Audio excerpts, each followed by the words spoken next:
Matt, welcome to G.o.a.t Golf Holes. Thank you, Sean. Glad to be here. Excellent. Matt, I can't think of anyone better qualified than to speak to you about Crestview. I understand you've played there for 37 years. You must have started very young then. Yeah, so I started golf when I was 3 years old. If that gives away my age, I'm turning 40 this year. So yeah, I got started when I was 3. And then once Tiger came out and it was cool to play golf, I had a leg up on everybody. So yeah, absolutely love the sport. Love the sport. Excellent. Yeah, it's a fascinating game. Matt, just to start, just to give a bit of background, you're hosting the Wichita Open next week. Can you just tell me a little bit about the foundation it's benefiting? Yeah, absolutely. So the Wichita Open, it's one of the longest running tournaments on the now Korn Ferry Tour. You know, this is going back to, Nike Tour, buy.com, web.com, all the previous, headline sponsors for the tour, and had some great winners here. Scotty Scheffler was here in 2019, I believe. And obviously he's gone on to accomplish wonderful things. It's consistently ranked as one of the most player-friendly, fan favorite events on tour. So a long history with the tour and this event.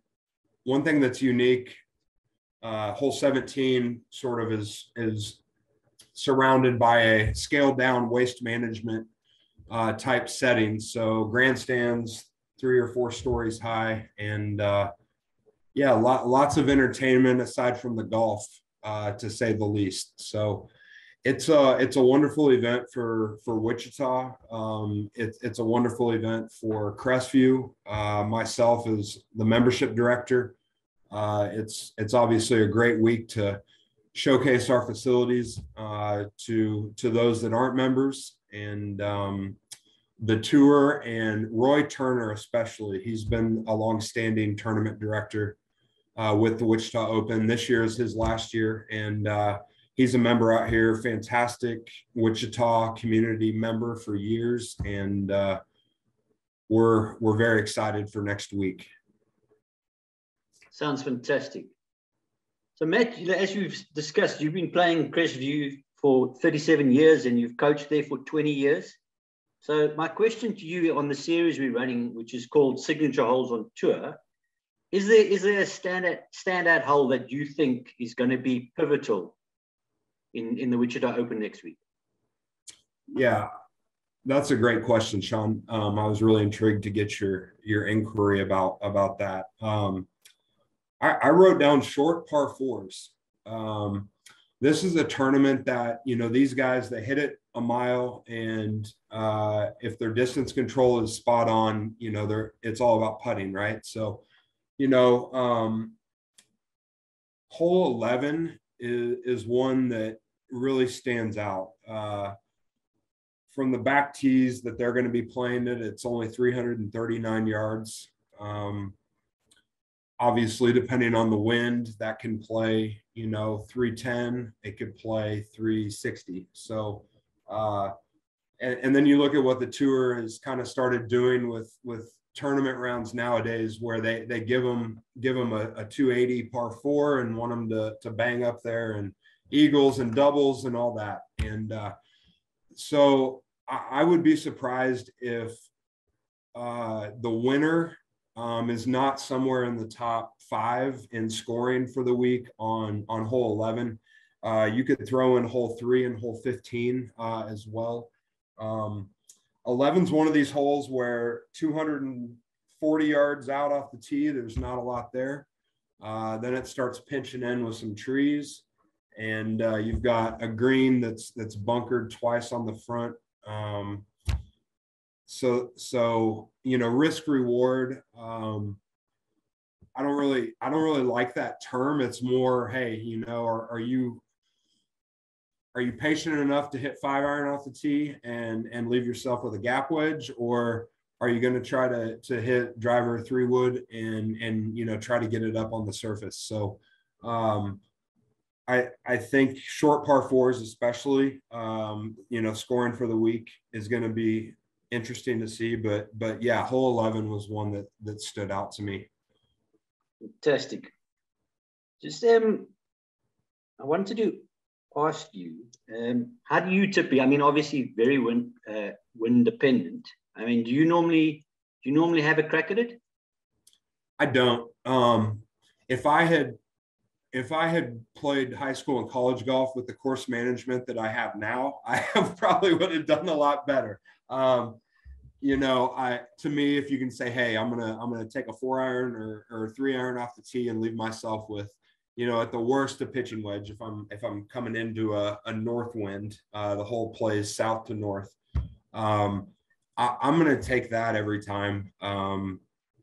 You start hitting driver, and if you're off just a little or get a bad bounce, you know, you can end up plugged in one of the front 2 bunkers. You can end up dead in the trees and, you know, really scrambling to make a par. So if I can take a wedge in my hand from the fairway, hopefully, or not too far off the fairway, that's what I'll do. But again, I don't carry my 3-wood 305 either. So these young lads today are just really playing a different game, aren't they? Yeah. And then back to what you said about that. I think that's the beauty of. I know you don't like the term risk and reward, but it's. I mean, it must be soul destroying as a top professional, knowing that you've potentially got a better opportunity here, but walking away with a bogey must be. I mean, it could just ruin your entire round, couldn't it?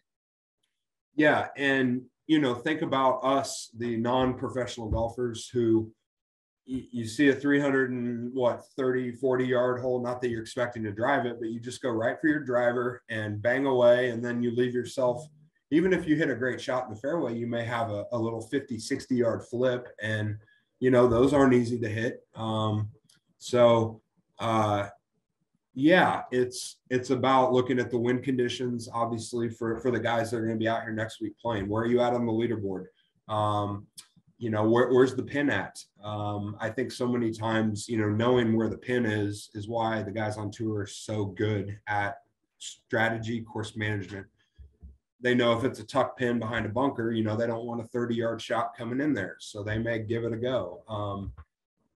The course, we've had a lot of rain here in Kansas. I mean, probably close to 12, 13 inches in the past couple weeks. So the forecast looks great.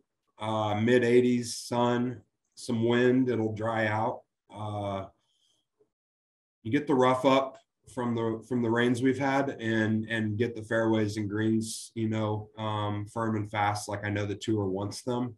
And yeah, we'll see. Okay, sounds fascinating. Just one last question, Matt. It all being well with, as you say, with the conditions, if it gets dried up and then the rough's up a little bit, you got a score in mind that you think these guys could get around there? You know, if the wind is tame, and by tame I mean, you know, 5 to 15, I'd say right around 20. Oh, wow. You're going to get somebody leading after 2 rounds. It's going to be up there around 10 or 11 under par, most likely.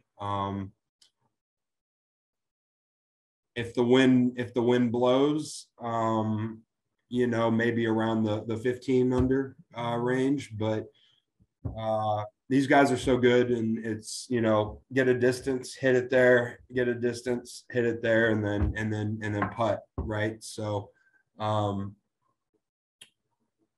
the course, I hope, shows its teeth. I'm one that I'm not true US Open, you know, scoring, but you know, single digits under par, I think is a good test. But yeah, we're just really excited to welcome these guys. You know, Scotty Scheffler, like I said, being here a few years ago, you never know who you're going to see, who's either known or unknown that you know, a couple of years from now is going to go on to do some great things. So very thankful to have it out here at Crestview.